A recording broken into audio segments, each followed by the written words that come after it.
Hello, welcome back to my podcast relating to AI. I'm your host, Paula Fontenelle. I'm a journalist and a licensed psychotherapist. So, if you've been following my podcast, you know that I have been talking here about AI companions. So, we are going to step it up today and move to social robots. What are even social robots? We still think that it's something for Hollywood, the image that we have of these robots and these humanoids. And it's actually quite scary, the image, at least in the US, in the Western world, the image we have of these robots are destruction. But there are good social robots out there. They're being used in Japan, for example. And our guest today is going to talk about that. She's been studying AI for years. She's talking about these social robots. Her name is Eve Herold. Eve, thank you so much for being here with us. Thank you for having me. It's a fantastic topic. I read your book. She is an award winning science writer and the author of Robots and the People Who Love Them, Holding On to Our Humanity in the Age of Social Robots. So, Eve, you have been thinking about this even before we knew about the chat GPTs, the chatbots, large language models. And I have to say, for those of you who are watching, I am holding the book right here. Absolutely love it. Amazing book. I couldn't put it down. And I'm so glad you said yes to being a guest here on my show. So, first of all, I was reading and I was thinking, wow, she published the book in 2023, right? So it Mhm. was right after OpenAI unleashed this experiment on us. And I was thinking, I wonder if some of these pages here, for example, say robots are still in early stages of development. And I was wondering, is it still in its early stages of development? So tell us a little bit about these social robots and what they are.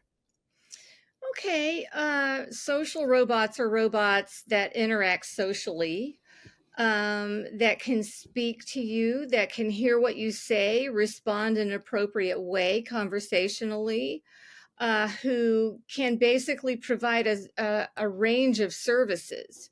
But I think what Hmm. we're going for here today, because you mentioned Chat GPT, um, robots are still in the early stages of development in terms of certain physical maneuvers, being able to Hmm. navigate a home, things like that, being able to grasp things without crushing them.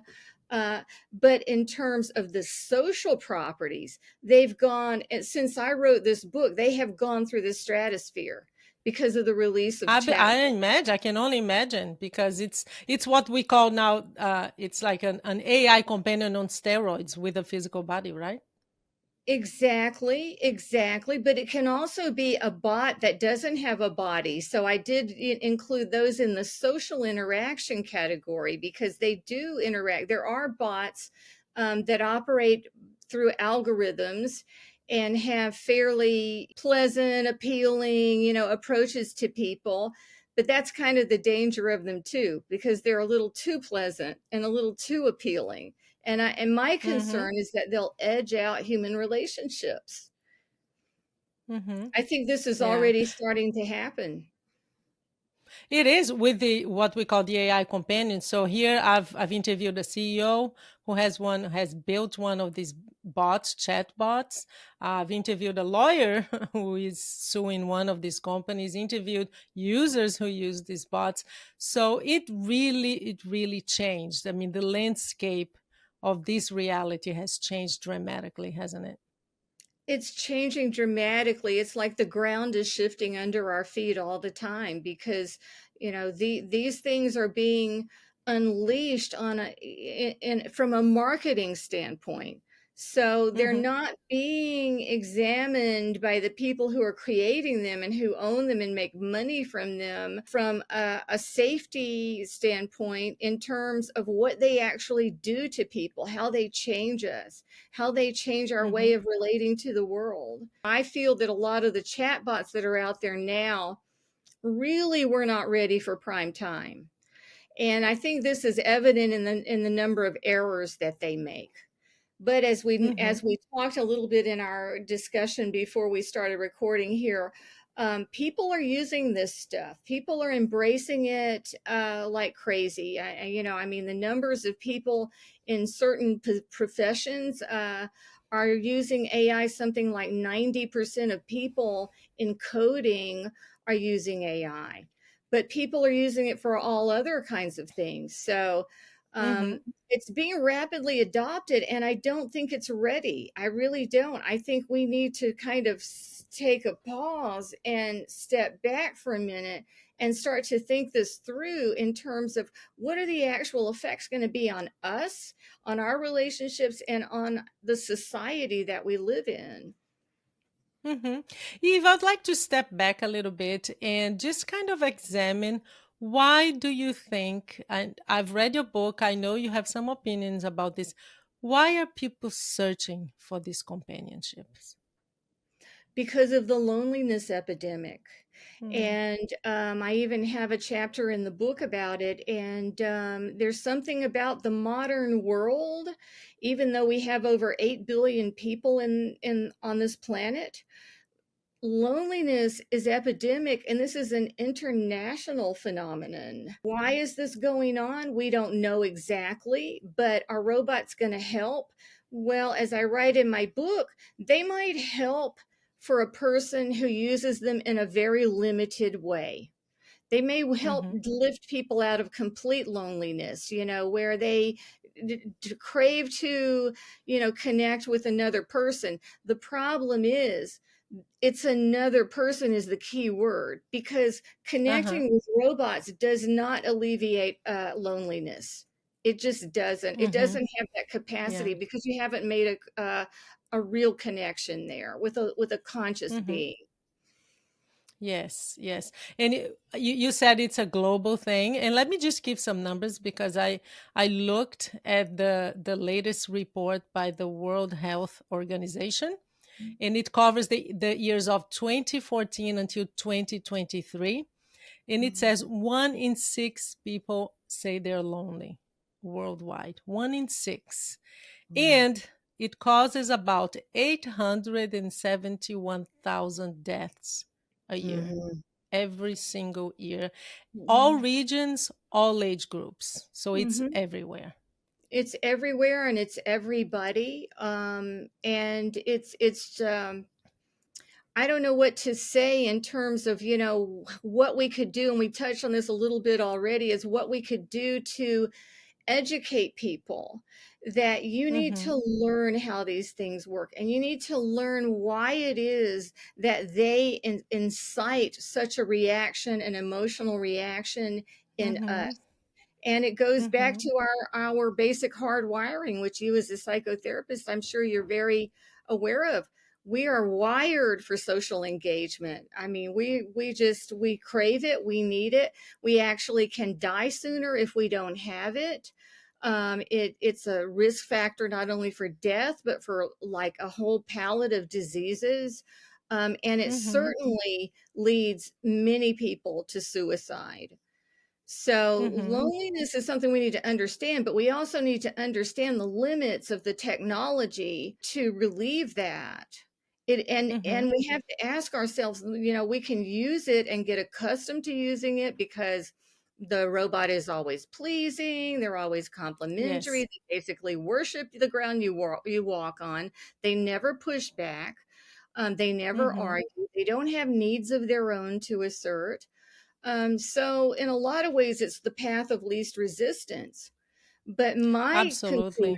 my conclusion after writing this book is that interacting with robots is not going to help us flourish as human beings in the long run. It's just not Mm-hmm. going to. It doesn't have that capacity. Hello, it's just a quick reminder to let you know that you can also participate, be part of this podcast. So if you have a story to share or an insight about AI, please send me an email to paula@relatingtoai.com, and please do not forget to subscribe. Thank you. And I'm just, you're talking, and I'm just thinking here, how does loneliness, loneliness is a weird thing because it makes us, on the brain, the way that it works is it makes us scared of people because Yes. your brain is on high alert, right? It's always on high alert, always afraid, always kind of scanning where you are, how people are reacting, body language. It perceives threat where there isn't. And that's when robots are so pleasing because you don't need to be defensive against robots because they agree with you. They over validate what you're saying, and that's what they're trained to do. They never push back. And this is what we crave from other humans too. But the difference is when you're interacting with a human, you're not going to get that seamless validation of everything you say and do, nor should you in a lot of cases. So, I mean, Hmm. it is very concerning that people tend to engage the deepest emotional parts of themselves with a machine. And we do this, and I write about in the book, the tendency to anthropomorphize, which is a Hmm. very universal, very basic human. You see it in children, you see it in adults. We anthropomorphize all kinds of things, and it's Hmm. very easy for us to slide into that mode when we're dealing with a robot, especially if it's embodied and in some kind of humanoid or animal form even. And Hmm. it creates this illusion of life, by movement. It's just a combination. It's a simple combination: movement, eyes following you when you turn your head, speaking, expressing emotions even though it doesn't have any. And we're just kind of like defenseless against this sort of thing. It's just it Absolutely. just Yeah. hooks into our emotional wiring Yeah. so completely. Yeah, yeah, I love the examples that that you give in your book about that. We even name our Roombas, right? Roombas, for those of you Yeah. who don't know what they are, they're vacuum cleaners, the round ones that just keep, vacuuming your house. We give names to everything. That's how hardwired we are to connect. So of course we're going to connect to these robots even more because they not only are, you say, oh, but but people know, they know that they're robots. Not when you're talking to a 14-year-old, a 10-year-old, a 13-year-old, a teenager whose brain is not developed. They will Right. connect, and their brains, they don't know the difference. They No, will they don't. emotionally attach. They will. And I totally agree with you on this. People will attach other people who are vulnerable too, because maybe they have depression. Maybe they have Mm-hmm. anxiety that prevents them from having a social life. The problem Mm-hmm. is, once they get into that AI relationship, it displaces any effort on their part to reach out to other people. And it's Mm-hmm. seductive because it seems easy and immediate and convenient and all that. But as we're doing this, what happens, the longer we have these relationships and the longer we interact with AI, the more our real social skills atrophy. And we build anxiety because we're just not used to talking to real people. A lot of young people already have this problem where they will not pick up the phone and call somebody. They will only Absolutely. send a Yeah. text. And so what Mm-hmm. happens is that you forget or you never learn, if you're a young person, how to have a fulfilling conversation and relationship with a real human being. And Mm-hmm. that's just it, and it's just, again, it just goes back to, this is how our brains work. Mm-hmm. The other thing you say in your book, and I hadn't thought about that, but it really makes sense, is that the kind of relationship that we develop with these robots, unconsciously, we transfer that expectation to the relationship you have with humans. And you can't do that because you ask, it's kind of a dictatorship. So I prompt, this is what I want from you, my companion. This is your name. I give you your name. I choose what you look like. So an avatar, some of them do that. In Japan, you mentioned holograms. So Mhm. it's evolving. So I give you your name. I say, this is how you should look like. This is how you should respond. And that's what I expect from you. Mhm. In what kind of relationship, if not one that is very dysfunctional, does that Right. happen? And then you transfer that expectation to others.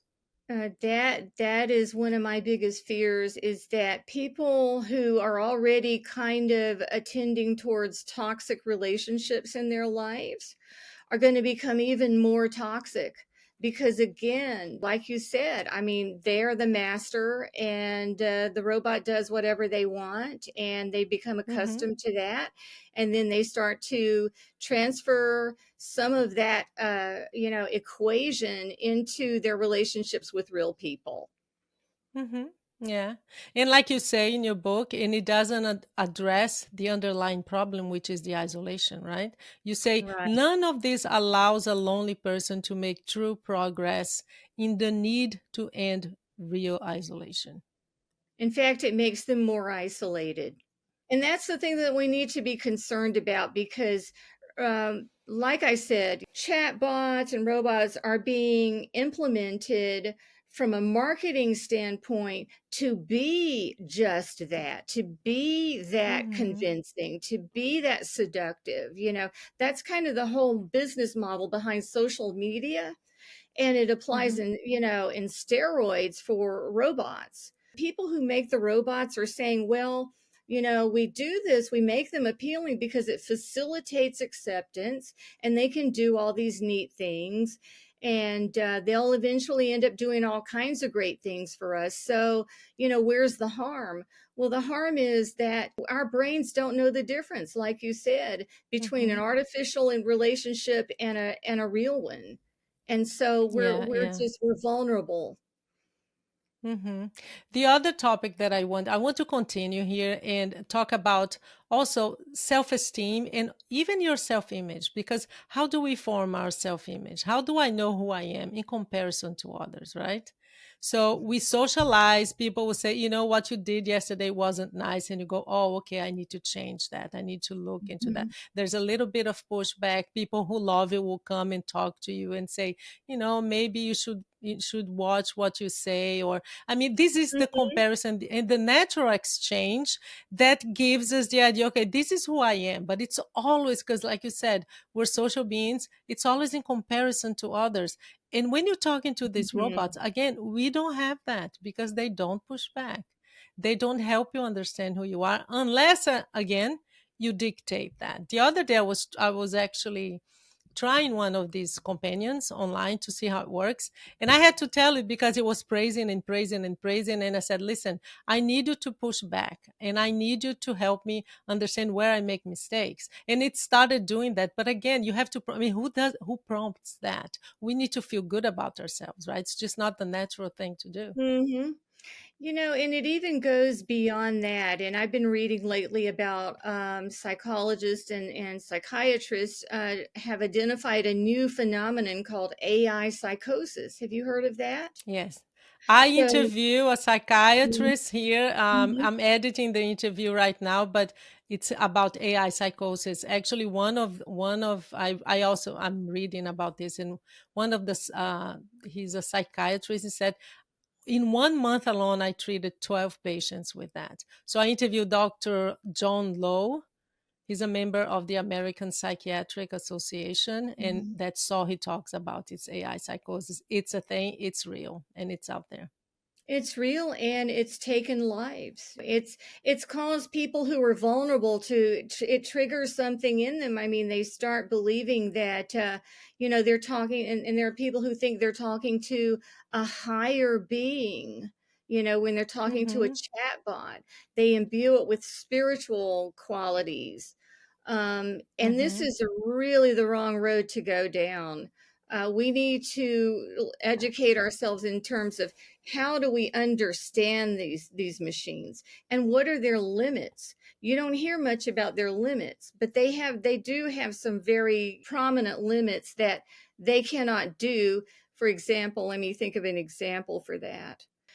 People, when they, and I wrote about this in my book, when people are interviewed with a group Mm, of people using a robot in the mix, so there's like a table, there's like a round table, and there's people, there's like 6 or 7 people sitting at the table. One of them is a robot. So then mhm. the researcher asks them a question, some kind of fact-based question. They go around the room one by one and give the answer. So they go around the room, people give answers, and then the robot speaks and it has a different answer from everybody else. And then almost all of the people in the study change their answer to match the robot because they just believe that robots are somehow smarter and more accurate than we Oh, are. wow. Yeah, that Mhm. makes sense because it's Mhm. a machine, right? It doesn't make the mistakes that we make. That's the idea we have. Right. They know better than us. Yeah, but if you've ever used Chat GPT extensively, you realize, there's a lot of mistakes get made. And these Yes. are And not on infallible. purpose. On purpose. The other day I called out ChatGPT. I said, "You're lying." I actually said that. And it What was agreed the with me. It said, response? "Yes." It actually agreed with me. It said, "Yeah, I can't do that yet." Because he was trying to convince me it could do something it can't yet. And he Uh-huh. was giving me results as if it had done it. And I Incredible. knew because I knew the material, and that's why I always test with things that I know. And that's another topic in itself. People trust them too much, Yeah, right? people do So trust I them. knew, and I said, "No, this is not right, and I think you're lying." It said, "Yeah, I actually can't do that yet." Can It you might believe it? even be something, it might even be something that parents allow their teenagers to get deeply involved in because they think the dangers are not as great as if they go out and fall in with the wrong human crowd, so to speak. Mm-hmm. Um, Yeah. but Yeah, but I'm thinking here with the mind of a parent. And you said that, and I'm thinking, well, if you have to choose between social media, where there's a lot of bullying, there's a lot of self Mhm. comparison that is just not realistic, uh, which one would you choose? Social media or a robot that will always be nice to your kid? It's a tough one, isn't it? It is a tough one. I'm glad I don't have teenage children at this point in my life, really, because that's a tough one for parents to navigate. And parents don't have time to really, truly educate themselves about this. That's why I think podcasts like this really are necessary. I mean, it's not a luxury, it's a Hmm. necessity that we learn to understand this technology and what it can do, what it cannot do, how it should be used, how it should not be used. It's Hmm. complicated. Yes, it is. And for parents again, because I this is part of the conversation. I hear from parents that, well, I think these robots, the companions, I read this the other day. Maybe they will help my kid because he has social anxiety, will help them develop social skills. What do you say to that? I would say in the vast majority of cases that is not true. There are exceptions though, and one of them, and I write about this, is that robots can help autistic children learn Hmm. the interaction 101 lessons of turn taking and eye contact and things like that. But Hmm. beyond that, it's not helping you connect. It's not helping you gain social skills. It's causing Hmm. the opposite problem. Hmm. You actually write at the end of the day, when you use a lot of these robots, the robot will become more like a human, the human more like a robot. That's exactly right. And I have in one of my sources is Sherry Turkle. I don't know if you're familiar with her. She's a psychologist at MIT. And she's done a lot of studies of children with robotic animals and robots of various kinds.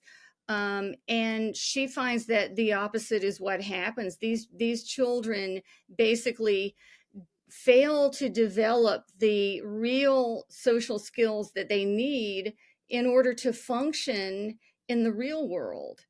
and they're Mm, learning the wrong skills. They're learning that they can mhm. be told all the time that you're right and you're beautiful, and oh, you're feeling depressed. That's understandable. You can kill yourself, because Yes, I know. actually Yeah. chatbots have told people to kill themselves and Yes. told them how to do it. And to me, this is just, I mean, this cries out for more regulation than we have here in the US. Yeah, and we're going very slow there, I have to say. Mhm. Unfortunately, we're going backwards actually, but we Mhm. won't go there now. I want to talk, let's talk, we talked a little bit about benefits. So, who can benefit with, in your experience? Let's talk about Japan. So, Japan, if we were giving some numbers here about worldwide loneliness. I mean, Japan is the epitome of loneliness, isn't it? The numbers there are skyrocketing. Yeah, yeah, yeah. It Yeah. is, and I think that's why you see a really large acceptance of things like robots and holograms, and I mean, people have married anime characters, who are represented as a hologram in a little bowl, and they've actually had wedding ceremonies for them. There are people who I would say, as far as who could actually be helped by these, people with Mhm. dementia, people who Mhm. are not really in touch with reality and will do things that other humans won't put up with, like asking the same question over and over again. Well, a chatbot could answer a question over and over again and not be irritated by it. So Mhm. there are those, and then there are people, like I said, the autistic, who Mhm. really need some very basic rudimentary social training. There are Mhm. people who I guess are lonely, but who also understand and are educated about the limitations of chatbots. They might have some kind of fundamental, skill set improved. But again, and I mention this over and over in my book, is that these types of functions are very rudimentary in robots right now, and Mhm. they can serve a purpose up to a point, but you've got to be aware when you've reached that point where you need to step back from the robot or step back from Mhm. the chat bot, and Yeah. then move into the real world. Yes. And for caregivers, what a relief, huh? It's a Well, I gift. can see It it can would be be. a tremendous help. I mean, you would probably still need a person there, but I mean, for a caregiver to get a little bit of respite, to have a robot be able to entertain an older person who isn't quite mentally there, it could Mhm. be a big help. And that's why Mhm. I don't say, well, let's just ban them altogether, because there is a good side. There are good things that can be done with them. Mhm. But Yeah. like I said, it's a fine line between helping and actually stopping you from flourishing as a human being.